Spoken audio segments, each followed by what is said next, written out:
If you clicked on this video, you're probably wondering if you should spend your hard-earned $40 on the Texas Chainsaw Massacre game. I'm also willing to bet that if you clicked on this video, you're a Dead by Daylight player. If I got either of those right, you're in the right place. First off, if you're wondering if this is going to be the DBD killer, I can say that with 100% certainty that it isn't. This game is probably going to be just like the Evil Dead game and VHS, and after a year, the fanbase probably isn't going to be that big. Just think about Evil Dead, or even VHS. Both those games lasted maybe a few weeks before everybody went back to their beloved Dead by Daylight. And honestly, I don't blame them.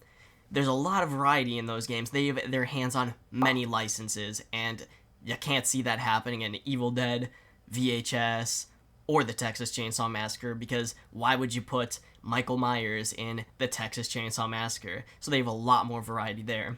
But you see, a Dead by Daylight player getting their hands on a new asymmetrical horror game is like making your dog jealous by coming home with the scent of another dog on you. But that's besides the point. Is this game actually any fun? I mean, I think so. For what it's worth, it's a decent game, and if you're not too worried about the longevity of the game, it's definitely worth the $40, especially since most new releases are $60 to $70 on launch. Now, if you're an Xbox player, you might want to go play the lottery, because you're in luck. Surprisingly, this game is Day 1 Game Pass, which means if you're one of those people who cough up $20 a month, you can play this game without buying it. The reviews for this game are surprisingly stellar as well. It already has a 9 out of 10 on Steam, which is pretty good considering the fact that Overwatch 2 got an overwhelmingly negative status effect after only being out on the Steam launcher for a day. But honestly, if I have one piece of advice for you, it's to buy this game as soon as you can.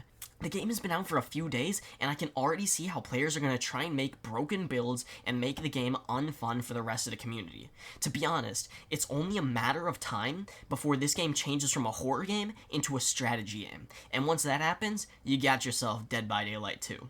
With that being said, let's get into the actual gameplay. You start off hanging from a ceiling in the basement.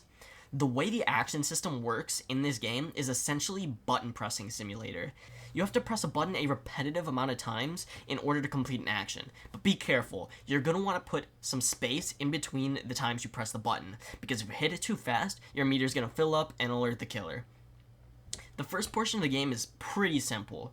All you have to do is untie yourself, find a lockpick, and escape the basement through one of the 4 doors. You will also be able to find healables and bone shards, and the bone shards you can actually use as weapons, or you can use it to cut off like these kind of dangling bone structures that will alert the killer if you hit them. Only one of the 3 killers will start in the basement, which is Bubba himself, and fighting him off in this portion of the game is a cakewalk, to say the least. So unless you have literal Neanderthals on your team, you're gonna be fine. I should also mention that there are hiding places as well.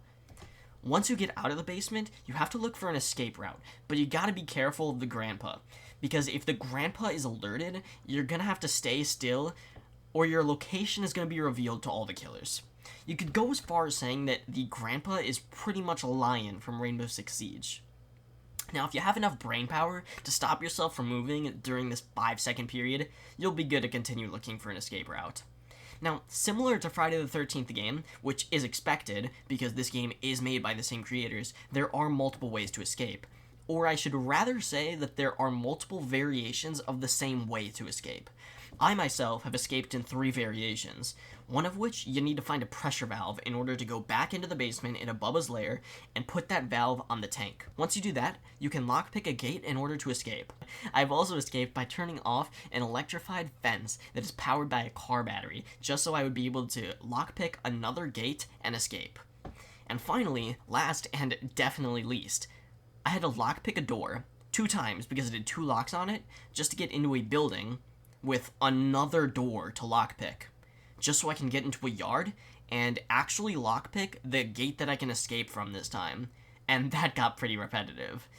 I'm sure there are other variations of escaping, because I have heard something about kicking a generator and something about a fuse as well, but I myself haven't encountered it yet. While trying to escape, God help you if you alert a chicken. If you do this, Leatherface and his family members are gonna be on you faster than you can say the Texas Chainsaw Massacre. To avoid being spotted by a chicken, you're gonna want to kill it with a bone scrap that you find. But if you don't have one of those, and you don't see the chicken, you're dead meat. So you're going to want to find a bone scrap if you see a chicken immediately, and you only have 2 inventory spaces, so you're going to have to replace either a lockpick or a healable item if you have it. And if you end up being chased by one of the family members, you can feel free to exploit the broken looping system in this game, because some of the crawl spaces can be turned into infinites, and nobody can do anything about it. One of my encounters with Sissy almost had me in tears mid-chase. She chased me all the way back into the basement where I spawned, just for me to go through a door, close it on her, get grabbed through the door, stab her through the door, and escape back up a ladder. It also doesn't help that the only killer who can break these crawl spaces is Leatherface himself, and that's only because he uses a chainsaw. If any of the other killers want to block off a crawl space, they can't break it. They just have to bash their shin or knee into it until the grate falls, and then the victim has to just push it open again and crawl through. In my experience, these matches could go either way. I've had a game where my team struggled to even get out of the basement, and I've had matches where all the victims out-stealthed and out-looped the killers to the point where they can't do anything. So should you buy this game? At the end of the day, it is up to you. I think that you will get your money's worth, and you probably should buy it before the community makes it unplayable for new players. Like I said earlier, if you care about the longevity of this game, and you want to be playing it religiously a year from now, I'd probably avoid it. Otherwise, it is a fun game, and you'll probably love your first few hours of it. After that, you'll probably know your ins and outs of the game and be able to outskill every killer. And if you still find it fun after that, feel free to keep playing it, and you can get plenty of enjoyment out of it. But everyone's entitled to their own opinion, and this is just mine. So if you enjoyed this video, please drop a like, and let me know what you think about it. Thanks for watching, guys, and I'll see you in the next one. It's right, right, right. It's right, right, right. Right now.